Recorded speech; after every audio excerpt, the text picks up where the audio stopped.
जय हिंद साथियों, स्वागत है आपका self study classes with Sumit Jain YouTube channel में। दोस्तों, हिंदी की फनी ट्रिक लेकर के फिर से आ गए हैं। रोज 9:30 बजे आपकी फनी ट्रिक वीडियो होता है हिंदी साहित्य, है ना।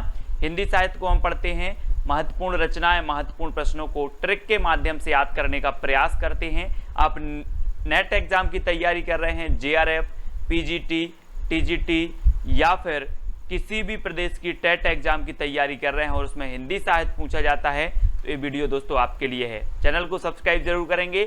आपको सिर्फ वीडियो देखना है, कुछ भी नहीं करना है। सारी की सारी जो जितने भी प्रश्न लेकर के आएंगे सारे के सारे याद हो जाएंगे, ठीक है। अब आपको दोस्तों 2 सेकंड दिए जाते हैं और प्रश्न का उत्तर बताना है कि श्री संप्रदाय की स्थापना किसने की थी।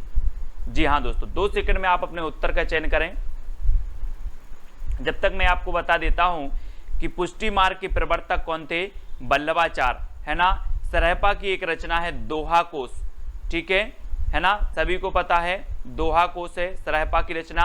और आपका उत्तर हो जाता है श्री संप्रदाय की, क्या हो जाता है, रामानुजाचार्य, है ना, रामानुजाचार्य। और दोस्तों आपको पता होगा कि देश के कोने कोने में हम क्या बोलते हैं, श्री, फिर क्या लगाते हैं, राम, क्या करते हैं, श्री राम।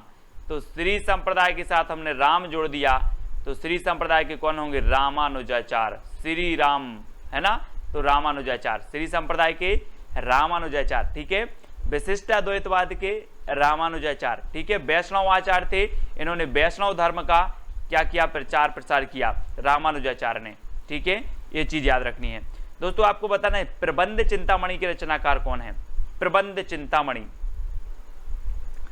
तो 2 सेकंड में आप अपने उत्तर का चयन करेंगे और आपका बिल्कुल सही आंसर क्या हो जाएगा, मेरुतुंग, मेरुतुंग। प्रबंध चिंतामणि के रचनाकार कौन है, मेरुतुंग हैं। और दोस्तों आपको पता है कि हमारे देश में विभिन्न प्रकार के मेरु यानी पर्वत हैं, है ना, पर्वत शिखर है ना, हमने विभिन्न प्रकार के। तो हमें क्या करना है, पर्वत शिखरों का, मेरुओं का, मेरु का क्या करना है, प्रबंध करना है, मेरु का प्रबंध करना है। तो मेरु की हमें चिंता करनी पड़ेगी। जैसे हमारे लद्दाख का पठार है, लद्दाख के पठार में मेरु हैं और उनकी हमें चिंता करनी पड़ेगी, नहीं तो छीन लेंगे लोग, है ना। तो इसलिए मेरु की चिंता करना है हमें और उनका प्रबंध करना है। तो प्रबंध चिंतामणि के रचनाकार कौन होंगे, मेरुतुंग, ठीक है, याद रखेंगे। आ नंबर आपका बिल्कुल सही है।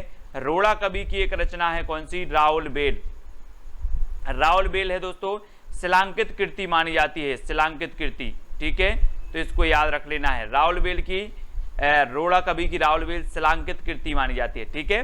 अगला देखते हैं दोस्तों, अगला जो अपना प्रश्न है वो क्या है, उसको देखते हैं।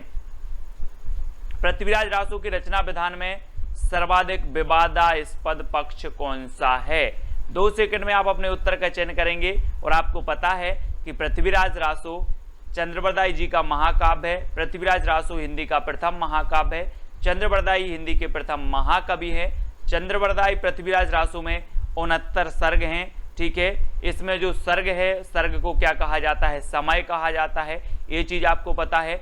आदिकाल में अगर पूछा जाता है कि छंदों का अजायबघर किसे कहा जाता है, तो पृथ्वीराज रासो को कहा जाता है। अब पृथ्वीराज रासो के जो है प्रमाणिक होने पर संदिग्ध है, विभिन्न लोगों ने, विभिन्न विद्वानों ने अलग अलग मत प्रकट किए हैं। यहाँ पर पूछा है कि सर्वाधिक विवादास्पद पक्ष कौन सा है, तो आपका सही उत्तर क्या हो जाएगा, इसकी ऐतिहासिकता। और आपको पता है दोस्तों कि पृथ्वी की ऐतिहासिकता पर भी विवाद है। कोई कहता है कि इस पृथ्वी के सृष्टिकर्ता विष्णु जी हैं, कोई कहता है, विज्ञान कहता है कि बिग बैंग सिद्धांत के द्वारा पृथ्वी एक क्या थी, आग का गोला थी, पिंड थी, उसके फटने से विभिन्न ग्रह बने, पृथ्वी का निर्माण हुआ। तो पृथ्वी की ऐतिहासिकता पर क्या है, विवाद है। तो पृथ्वीराज रासो की भी ऐतिहासिकता पर क्या होगा, विवाद होगा। ये क्वेश्चन कई बार पूछा गया है। तो पृथ्वीराज रासो की ऐतिहासिकता पर क्या है, विवादास्पद है, सर्वाधिक विवादास्पद ऐतिहासिकता है। अगला क्वेश्चन बताना दोस्तों, बीसल देव रासो का काव्य रूप क्या है। सबसे पहले तो ये बात पता होनी चाहिए कि जो बीसल देव रासो काव्य है वो किसका है, नरपति नाल का है। किसका है, नरपति नाल का है, ठीक है। अब इसके काव्य रूप क्या है, 2 सेकंड में आपको बताना है दोस्तों। तो आपको पता है ना दोस्तों कि यहाँ पर क्या आ रहा है, देव, और 20, तो 20 देव, आपने पता होगा हम 20 देव के गीत गाते हैं। 20 देव बोले, हनुमान जी की भी पूजा कर लो, राम की भी कर लो, श्री कृष्ण भी की कर लो, है ना, मस्जिद में भी चले जाओ। 20 देवों की हम क्या करते हैं, पूजा करते हैं। करते कि नहीं करते, तो पूजा करते हैं और गीत गाते हैं। गीत गाते हैं तो बीसल देव रासो का जो काव्य रूप होगा वो क्या होगा, गीति काव्य, गीति काव्य है, ठीक है। और बीसल देव रासो के रचयिता कौन है, नरपति नाल, ठीक है। और बीसल देव रासो जो है दोस्तों आपको पता है ये अजमेर के शासक के संबंधित है, ठीक है। अजमेर के शासक थे विग्रहराज, विग्रहराज इसके नायक हैं, ये भी याद रख लेना है। बीसल देवराज के नायक कौन है अगर पूछा जाए तो विग्रहराज हैं, और इस श्रृंगारिक रचना मानी जाती है बीसल देवरासो, ये चीज भी आपको याद रखनी है, ठीक है। अगला देखो, अपभ्रंश का भवभूति किसे कहा जाता है। अपभ्रंश का भवभूति बताना है, और दोस्तों आपने पता होगा यहाँ पर क्या आ रहा, भवभूति, भवभूति से नहीं लग रहा है आपको कि भभूति, भभूति क्या करते हैं पंडा लोग, क्या करते हैं अपनी भभूति अभूति लगाई मुंह में, है ना, सब जगह टीका ईका लगाया, भभूति लगाया और भगवान के पास पहुंच गए और पुष्प चढ़ाने, क्या चढ़ाने, पुष्प चढ़ाने। तो अपभ्रंश का भवभूति किसे कहा जाएगा, भभूति से भभूति लगा लो आप, तो किसे कहा जाएगा, पुष्पदंत को, क्योंकि हम भभूति अभूति लगाकर कहाँ पहुंचे, पुष्प चढ़ाने पहुंचे। तो पुष्पदंत, पुष्पदंत जी आपको पता होगा दोस्तों, ये अपने आप को क्या मानते थे, अभिमान मेरु मानते थे। इन्होंने अपने आप को अभिमान मेरु की उपाधि दी थी। इनका एक ग्रंथ है महापुराण, है ना, पुष्पदंत जी का, वो भी आपको याद रखना है, ठीक है। और अपभ्रंश के प्रथम कवि कौन है, स्वयंभू, ये अपभ्रंश के प्रथम महाकवि हैं, है ना। और स्वयंभू को हिंदी का प्रथम कवि किसने माना है, तो वो माना है किसने, राम कुमार वर्मा ने, ये चीज भी आपको याद रखनी है, ठीक है, राम कुमार वर्मा। और सरहपा के बारे में तो मैंने आपको बताया था कि सरहपा की जो रचना है एक कौन सी है, दोहा कोश है ना। सरहपा मैंने आपको कई बार बताया है कि आप कभी बोलोगे कि सर दोहा सुनाओ, सर दोहा सुनाओ, तो मैं वही वाला सुना दूंगा कि पोथी पढ़ पढ़ जग मुआ पंडित भया न कोई, ढाई अक्षर प्रेम के पढ़े सो पंडित, वही वाला दोहा आता मुझे तो, है ना। तो सर दोहा सुनाओ, तो दोहा कोश सरहपा, सर से, है ना। और राम सिंह की कौन सी है, पाहोड़ दोहा, पाहोड़ दोहा, ठीक है, तो याद रखना है। अगला बताना, ध्यान मंजरी के रचयिता कौन है। दोस्तों ध्यान मंजरी के रचयिता बताना है, अग्रदास हैं, नावादास हैं, कुंभन दास हैं या फिर सूरदास हैं। तो आपका बिल्कुल सही आंसर क्या हो जाएगा दोस्तों, मैं बोल रहा हूं कि आप पढ़ाई कर रहे हो और आपका ध्यान अग्र कहीं नहीं जाना चाहिए, सिर्फ पढ़ाई पर जाना चाहिए, वीडियो पर जाना चाहिए, अग्र आपको आपका ध्यान नहीं जाना चाहिए। तो ध्यान मंजरी के रचयिता कौन होंगे, क्योंकि ध्यान कहाँ नहीं जाना चाहिए, अग्र, तो अग्रदास, ठीक है। नावादास के गुरु कभी कभी पूछा जाता है तो अग्रदास, ठीक है। कुंभन दास के गुरु पूछे जाते हैं तो बल्लभाचार, सूरदास जी के गुरु पूछे जाते हैं तो बल्लभाचार, इनको याद रखेंगे। नावादास के गुरु अग्रदास, नावादास की एक रचना है कौन सी, भक्तमाल, कौन सी है, भक्तमाल, ये भी आपको याद रखनी है, ठीक है। आगे देखते हैं, हनुमान नाटक के रचयिता कौन है। दोस्तों मैंने एक चित्र आपको दिया है, हनुमान जी के दर्शन करें और फिर हनुमान नाटक के रचयिता बताएं कौन हो सकते हैं। मैंने ये चित्र क्यों दिया है, इसलिए दिया है कि हनुमान जी अपना सीना हृदय फाड़ कर दिखा रहे, हृदय फाड़ कर दिखा रहे हैं और बोले कि मेरे हृदय में देख लो सीता और राम विराजमान रहते हैं, मेरे हृदय को फाड़ कर देख लो सीता और राम विराजमान रहते हैं। तो हनुमान नाटक के रचयिता कौन होंगे, हृदय राम, क्योंकि हनुमान के हृदय में कौन होते हैं, राम होते हैं, हृदय राम। तो आ नंबर आपका बिल्कुल सही हो जाएगा। अब कभी भी आपसे पूछा जाएगा हनुमान नाटक के रचयिता कौन है, तो हनुमान की बात आई है, बोले हृदय राम, हनुमान तो हृदय में राम को रखते हैं, ठीक है। तो आ नंबर आपका बिल्कुल सही हो जाएगा। अगला बताना है दोस्तों, बरबे रामायण के रचयिता कौन है, बरबे रामायण। 4 विकल्प हैं, 4 में से चयन करना, 2 सेकंड आपको दिए जाते हैं। और एक चीज बताना दोस्तों कि जब तुलसीदास ने रामायण लिखी, तुलसीदास ने रामायण लिखी, रामचरितमानस लिखी, तो एक चीज बताना कि रामायण पर आधारित इन्होंने रामचरितमानस लिखी, लेकिन इन्होंने बार बार नहीं पढ़ी होगी क्या इसको। हम कोई भी चीज 5 लाइन लिख देते हैं, 5 लाइन अगर कोई अच्छी सी पंक्तियां लिख दी, कविता लिख दी, तो हम बार बार पढ़ते रहते उसी को। तो तुलसीदास ने इतना बड़ा महाकाव्य लिखा, ये बार बार नहीं पढ़ेंगे, पढ़ेंगे ना बार बार, तो बार बार पढ़ी तो बरबे रामायण, बरबे से बार बार, बरबे रामायण के रचयिता कौन होंगे, बोले तुलसीदास होंगे। क्योंकि इन्होंने क्या की, रामचरितमानस की रचयिता इन्होंने रचना की, रामायण की रचना की, है ना, तो इन्होंने बार बार पढ़ी, इसलिए बरबे रामायण याद रखना। तुलसीदास जी राम काव्य धारा की पता है आपको, श्रेष्ठ कवि माने जाते हैं, है ना, जानकी मंगल, है ना, बरबे रामायण और भी बहुत सारी इनकी रचनाएं हैं, रामचरितमानस, ठीक है, विनय पत्रिका, कृष्ण गीतावली, ये सारी की सारी रचनाएं याद करना है तुलसीदास जी की। ट्रिक से मैं आपको याद करवाएंगे एक बात, है ना। अग्रदास की हमने पढ़ी थी, कौन सी, ध्यान मंजरी पढ़ ली थी, और अग्रदास जो गुरु हैं अग्रदास वो किसके हैं, नाभादास के हैं, ठीक है।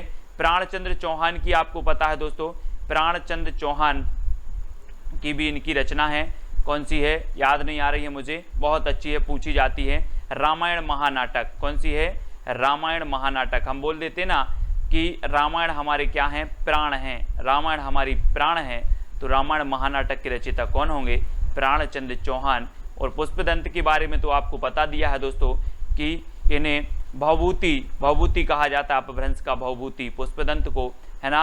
महापुराण इनका एक काव्य है, रचना है महापुराण, ठीक है। और पुष्पदंत जो हैं बहुत ही इन्होंने अपने आप को क्या कहा था, अभिमान मेरु कहा था, तो ये चीज़ भी आपको याद करनी है। और बरबे बार बार रामायण किसने पढ़ी थी, तुलसीदास ने, तो बरबे रामायण के तुलसीदास हो जाएंगे, ठीक है। हंस जवाहर की रचयिता बचाना है दोस्तों, हंस जवाहर, यहाँ पर जवाहर हीरा जवाहरात रखे हैं यहाँ पर, और आप कहीं गए हो काम करने और यहाँ से आपके जो हंस जवाहर क्या हो गए, गोल हो गए, जवाहर गोल हो गए। आपने पूछा कि जवाहर कहाँ गए, तो बोले हंस जवाहर खा गया, हंस जवाहर खा गया, क्यों खा गया हमें विश्वास नहीं है, बोले कसम से हंस जवाहर खाए गया, तो कसम से तो कासिम शाह है, हंस क्या खा गया, जवाहर खा गया, तो कासिम शाह की हंस जवाहर, है ना। नूर मोहम्मद की अनुराग बांसुरी, है ना, शेख नबी की ज्ञानदीप, उस्मान की चित्रावली, आपको रचनाएं याद करना है, ठीक है, याद करवा देंगे। सीतायन की रचनाकार कौन है दोस्तों, सीतायन।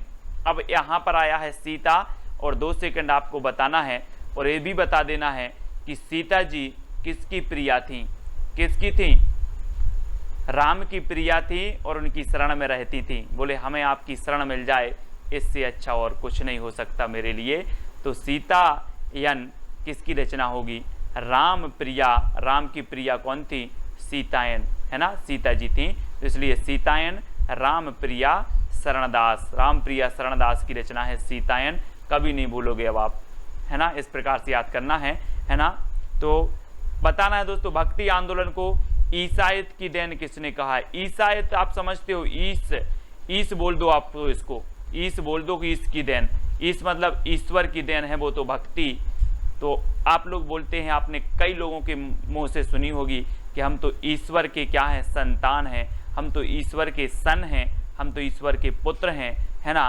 तो आपको जो भक्ति मिलेगी वो कहाँ से मिलेगी, ईश्वर से ही मिलेगी कि नहीं मिलेगी, मिलेगी। जब आप ईश्वर के सन हो तो भक्ति भी आपको ईश्वर से ही मिलेगी। तो भक्ति आंदोलन को ईसाइत की देन किसने माना है, ईस ने ही देन, ईस ने ही दिया है, तो कौन मानेंगे, उनके सन मानेंगे, है ना, किसके, ईश्वर के सन, ईश्वर के सन ने भक्ति आंदोलन को ईस की देन मानी है, ठीक है। तो सन यानी गिरियर्सन, याद रख लेना है सभी लोग। और आपको पता है कि जनता की चित्तवृत्तियों की निराशा की भावना से रामचंद्र शुक्ल ने माना है, हजारी प्रसाद द्विवेदी ने क्या माना कि ये तो स्वाभाविक होना ही था, है ना, और मुस्लिम आक्रमण भी ना हुए होते। रामचंद्र शुक्ल ने कहा था कि मुस्लिम आक्रमण के कारण जनता की चित्तवृत्ति से भक्ति आंदोलन का उदय हुआ, है ना। हजारी प्रसाद द्विवेदी ने इसका स्वाभाविक माना है कि ये तो स्वाभाविक रूप से इसका उदय होना ही था। इस प्रकार से आपको याद रखना है। अगला बताना दोस्तों, भक्ति काल को स्वर्ण युग किसने कहा है, स्वर्ण काल, यहाँ पर स्वर्ण काल और स्वर्ण युग आपको देखना है दोस्तों, ठीक है। स्वर्ण काल किसने कहा है, तो आपका राइट आंसर क्या हो जाएगा, काल की बात जब आती है, काल की, तो आपको याद रख लेना है कि गिरियर्सन, है ना। गैरों का स्वर्ण हमें कैसा लगता है, काल की तरह लगता है, गैरों का स्वर्ण हमें काल की तरह लगता है, और खुद का स्वर्ण हमें सुंदर लगता है ना। खुद का स्वर्ण हमें स्वर्ण युग लगने लगता है, सुंदर लगने लगता है, लेकिन गैरों का स्वर्ण हमें काल की तरह लगता है। तो याद रखना इधर से दोस्तों, स्वर्ण काल कहा ग्रियर्सन ने, और अगर आपसे कभी पूछा जाए कि स्वर्ण युग किसने कहा, तो स्वर्ण युग किसने कहा, स्वर्ण युग श्याम सुंदर दास ने कहा, क्योंकि जो स्वर्ण युग है वो सुंदर होगा, काल होगा जो, तो काल की तरह देखेंगे गैरों के स्वर्ण को, ठीक है। हजारी प्रसाद द्विवेदी ने भक्ति काल को लोक जागरण कहा, क्या कहा, लोक जागरण, इसको भी आपको याद रखना है। और दोस्तों रामचंद्र शुक्ल ने क्या कहा, तो इन्होंने भक्ति काल कहा, ठीक है। ये चीज आपसे कभी पूछी जाती है, याद रखना, स्वर्ण काल ग्रियर्सन ने, स्वर्ण युग श्याम सुंदर दास ने, है ना, लोक जागरण काल हजारी प्रसाद द्विवेदी ने, और भक्ति काल रामचंद्र शुक्ल ने। तो ये सारी जानकारी आपको याद रखनी है। और कभी आपसे पूछा जाए स्वर्ण युग किसने कहा और ऑप्शन में श्याम सुंदर ना हो तो ग्रियर्सन लगा देना, ठीक है, याद रखना। अगला बताना दोस्तों, आलवार शब्द का अर्थ क्या होता है। आपको पता है कि आलवार भक्तों की संख्या कितनी मानी गई, 12। हमने कैसे याद किया था, यहाँ पर दिया है 12, यहाँ पर क्या दिया, बार, तो बार से वारा, आलवार भक्तों की संख्या कितनी है, 12, ठीक है। अब आलवार शब्द का अर्थ बताना है दोस्तों क्या होता है। आप लोग के लिए मैं एक छोटी सी हिंट दे रहा हूं कि आप जितनी बार भी आलवार ट्रिकी वीडियो देखते हो और आप क्या हो जाते हो, मग्न हो जाते हो, आप आलवार ट्रिकी वीडियो देखते हो और मग्न हो जाते हो, तो आलवार शब्द का अर्थ क्या होता है, मग्न होना, है ना। बोले सर मैं तो आलवार आपका ट्रिकी वीडियो देखता हूं और मग्न हो जाता हूं, है ना, तो मग्न होना आलवार का अर्थ होता है। और आलवार भक्तों की संख्या थी 12। डॉक्टर हजारी प्रसाद द्विवेदी ने सूफी काव्यधारा की प्रथम रचना किसे माना है। सूफी काव्यधारा की, बहुत ही बढ़िया प्रश्न है दोस्तों, यहां से आपके बहुत सारे प्रश्न कवर होने वाले हैं। अब आपको बताना है कि हजारी प्रसाद द्विवेदी ने बताना है, तो 4 विकल्प हैं, 2 सेकंड में आप अपने उत्तर का चयन करेंगे। तो एक क्रम से दिया है बिल्कुल दोस्तों, है ना। हजारी प्रसाद द्विवेदी ने जो माना है वो ईश्वर दास कृत सत्यवती कथा, किसे माना है, ईश्वर दास कृत सत्यवती कथा। और मैंने आपको याद करवाया था कि ईश्वर की कथा सत्य होती है, और इस कथा को हम एक बार नहीं कितने बार पढ़ेंगे, 1000 बार पढ़ेंगे। कितने बार पढ़ेंगे, 1000 बार पढ़ेंगे। तो हजारी प्रसाद द्विवेदी सूफी काव्यधारा की प्रथम रचना किसे मानेंगे, किसे मानेंगे, ईश्वर दास कृत सत्यवती कथा को, क्योंकि ईश्वर की कथा सत्य होती है और सत्य कथा को हम 1000 बार पढ़ेंगे, ठीक है, 1000 बार पढ़ेंगे। तो इसको याद रखेंगे। असायत कृत हंसावली, असायत की रचना हंसावली, जिसका रचना काल 1370 है, ठीक है। मुल्ला दाऊद की चंदायन 1379 इसका रचना काल है। ईश्वर दास कृत सत्यवती कथा 1501 इसका रचना काल है। कुतुबन कृत मृगावती 1503 इसका रचना काल है।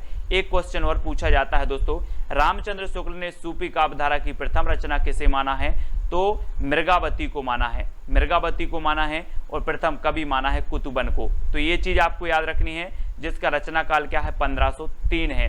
अब एक क्रमबद्ध में अगर कभी पूछा जाए तो पहले हंस लिया करो, पहले हंसो फिर चांद को देखो, पहले हंसो फिर चांद को देखो, फिर सत्य कथा सुनो, और फिर क्या हो जाएगा आप, है ना, मृग को देखो। इस प्रकार से याद करना है कि पहले हंसो फिर चांद को देखो, सत्यवती कथा और मृगावती, ठीक है। इस प्रकार से मैं आपको जो आपकी क्रमबद्ध है ना दोस्तों, वो इसी प्रकार से याद करवा देंगे। क्रमबद्ध वाले जो आपकी रचनाएं हैं, जो आपके कवि हैं, उनको करवाएंगे, दिक्कत नहीं करना है। छिताई वार्ता की रचनाकार कौन है, छिताई वार्ता दोस्तों, यहाँ पर क्या है, ताई, और सभी के घर में ताई होती हैं। बोले हमारी ताई बहुत अच्छी हैं, ऐसे बोलते हैं ना, हमारी ताई तो बहुत अच्छी हैं, मुझे नारायण जी की क्या सुनाती हैं, कथा सुनाती हैं, और बोलती हैं कि आप नारायण जी की कथा सुना करो, है ना, आपका क्या हो जाएगा, अच्छा होगा, आप एग्जाम में पास हो जाओगे।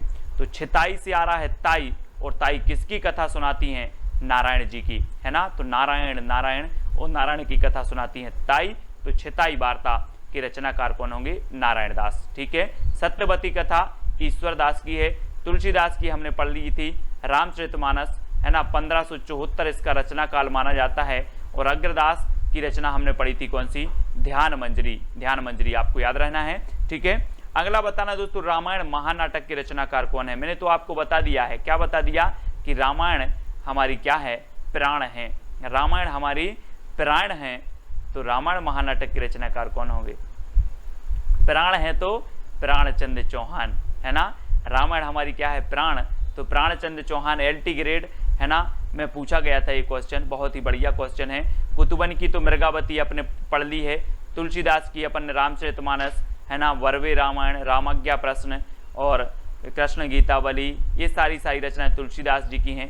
गोकुलदास की बात करें तो 252 वैष्णव की वार्ता और 84 वैष्णव की वार्ता, ये गोकुलदास की रचनाएं हैं, है ना, इनको भी आपको याद रखना है। दोस्तों आगे पूछा जाता है श्याम सगाई के रचनाकार कौन है? श्याम सगाई, और दोस्तों जल्दी से बताना है, श्याम जी के जो बाबा थे वो कौन थे? नंद बाबा। आप लोग बोलते नंद बाबा, और नंद बाबा ने बोला कि श्याम अब क्या हो गए, बड़े हो गए हैं, अब इनकी क्या कर दी जाए? सगाई कर दी जाए। किसने सोचा? नंद बाबा ने। तो नंद बाबा ने श्याम की सगाई किसने की? नंद बाबा ने। तो नंददास, श्याम सगाई के रचनाकार कौन होंगे? नंददास। नंददास की दोस्तों क्या है? भंवर गीत भी है, भंवर गीत है ना, और रूप मंजरी है, अनेकार्थ मंजरी भी इन्हीं की है, ठीक है। बहुत सारी हैं नंददास की रचनाएं, मैं आपको बहुत अच्छे से समझाऊंगा, ट्रिक से कभी नहीं भूलोगे आप। तो श्याम सगाई तो याद हो गई होगी कि नंद ने सोचा अब श्याम की सगाई कर दी जाए, ठीक है। मलिक मोहम्मद जायसी सूफी काव्यधारा के प्रथम महाकवि माने जाते हैं दोस्तों, और इनकी जो महाकाव्य है वो कौन सा है? पद्मावत है। हजारी प्रसाद द्विवेदी की अगर बात करें तो हजारी प्रसाद द्विवेदी बहुत ही श्रेष्ठ, है ना, साहित्यकार हुए हैं। हिंदी साहित्य की भूमिका, हिंदी साहित्य का आदिकाल, हिंदी साहित्य का उद्भव और विकास, ये सभी हजारी प्रसाद द्विवेदी जी के ग्रंथ हैं। रामचंद्र शुक्ल जी का हिंदी साहित्य का इतिहास है ना, इनको तो याद करेंगे ही। तुलसीदास को काली काल का जो वाल्मीकि कहा है वो किसने कहा है? वाल्मीकि बताना है दोस्तों, काली काल का वाल्मीकि किसने कहा है? जल्दी बताओ, काली काल का वाल्मीकि किसने कहा है? तो आपको पता है दोस्तों कि हम बोलते हैं काल आ गया, क्या आ गया? काल आ गया। तो काल कहाँ से आता है? धरती में से कि नभ से? आप देखते हो कि हे भगवान काल आ जाता मुझे तो उठा लेता, है ना। तो काल कहाँ से आएगा? नभ से आएगा। तो कली काल का वाल्मीकि किसे कहा जाएगा? किसने कहा है? तो नावादास ने। नभ से आएगा काल, है ना। तो कली काल का वाल्मीकि नावादास ने कहा है, किसे? तुलसीदास को, ठीक है, याद करना है। अगला देख लेते हैं दोस्तों, तुलसीदास को चलता फिरता तुलसी तरु किसने कहा है? तुलसी तरु, और तुलसी तरु की बात हो रही है दोस्तों, पौधे की बात हो रही है ना, और इसलिए इन्हें तुलसी तरु कहा गया कि तुलसी इतना पवित्र पौधा माना जाता है। और आपको पता है कि 24 घंटे आपको ऑक्सीजन प्रदान करता है, दिन रात ऑक्सीजन प्रदान करता है तुलसी और पीपल के वृक्ष, है ना, बहुत ही पवित्र माना जाता है। और तुलसी के जैसी सरस्वती थी किसमें?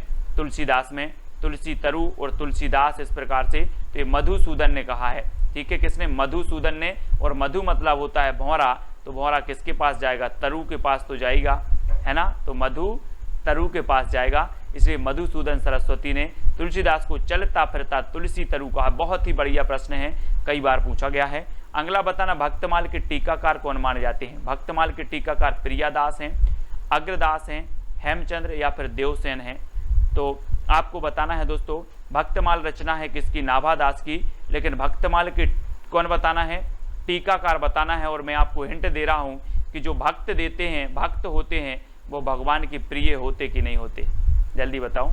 भक्त भगवान के प्रिय होते हैं, इसलिए भक्तमाल के टीकाकार कौन होंगे? प्रियादास। कौन होंगे? प्रियादास होंगे। तो आ नंबर आपको याद रख लेना, क्योंकि भक्त भगवान के प्रिय होते हैं, तो प्रियादास, ठीक है। अग्रदास की तो हमने पढ़ी ही थी कि अग्रदास की ध्यान मंदिरी। हेमचंद्र अपभ्रंश के व्याकरणाचार्य हैं। देवसेन दोस्तों हिंदी की प्रथम रचना है इनकी कौन सी? श्राप का चार, ठीक है। श्राप का चार 933 ईस्वी जिसका रचना काल है, तो इसको भी आपको याद रखना है, ठीक है। अब दोस्तों आपको एक चैलेंज प्रश्न दिया जाता है कि विनय पत्रिका की भाषा क्या है? आपको कमेंट में इसका उत्तर बताना है। विनय पत्रिका की भाषा क्या है? अवधी, भोजपुरी, ब्रज या फिर मैथिली? तो इसकी भाषा आपको बताना है कमेंट में। सभी लोग, जितने भी लोग देख रहे हैं, सभी को इसका उत्तर बताना है, ठीक है। सभी लोग बताएंगे। और आपका जो पिछला चैलेंज प्रश्न था, चित्रलेखा किसकी रचना है? तो चित्रलेखा किसकी है? भगवती चरण वर्मा की। हमने कैसे इसको याद किया था कि हमें जो हम पुस्तक पढ़ते हैं, जो हम रजिस्टर में पढ़ते हैं, जो नोट्स पढ़ते हैं, सबसे पहले पृष्ठ पर हमें चित्र बनाना है। किसका? भगवती का। भगवती का बनाओगे तो आपका कल्याण जरूर होगा। इस प्रकार से हमने दोस्तों हिंदी साहित्य की निरंतर रोज अपनी क्लास चलती है सुबह 9:30 पर, है ना, जिसमें हम ट्रिकी वे में समझते हैं। शाम को रात्रि 9 बजे भी आपका टेस्ट होता है ना, विस्तृत अध्ययन करते हैं, टेस्ट होते हैं। तो हिंदी साहित्य की 2 क्लासें आपकी चलती है, सुबह 9:30 बजे और रात्रि 9 बजे। ठीक है, तो इन जरूर देखें इनको। हिंदी व्याकरण की आपकी 8 बजे क्लास होती है, तो उसको देखें। वीडियो को लाइक करें। जो भी अभी टेलीग्राम ग्रुप से नहीं जुड़े वो टेलीग्राम से जुड़ जाएं। टेलीग्राम से जुड़ने के लिए आपको सर्च करना है टेलीग्राम पर IAS स्टडी ट्रैक और ज्वाइन हो जाना है। ठीक है, और दोस्तों व्हाट्सअप ग्रुप है अपना 9098609291। ये व्हाट्सअप नंबर है। ये व्हाट्सअप ग्रुप में आप जुड़ सकते हैं। इस पर मैसेज करेंगे तो व्हाट्सअप ग्रुप की आपको लिंक मिल जाएगी, तो आप व्हाट्सअप ग्रुप से जुड़ सकते हो। इंस्टाग्राम में आपको सर्च करना है self study classes Sumit Jain. ठीक है, और फेसबुक पे आपको सुमित जैन सर्च करना है और वीडियो को लाइक करके शेयर अवश्य करना है। वीडियो कैसा लगा कमेंट के माध्यम से अवश्य बताना है और शेयर जरूर करना है। लाइक तो सभी लोग करेंगे। जय हिंद।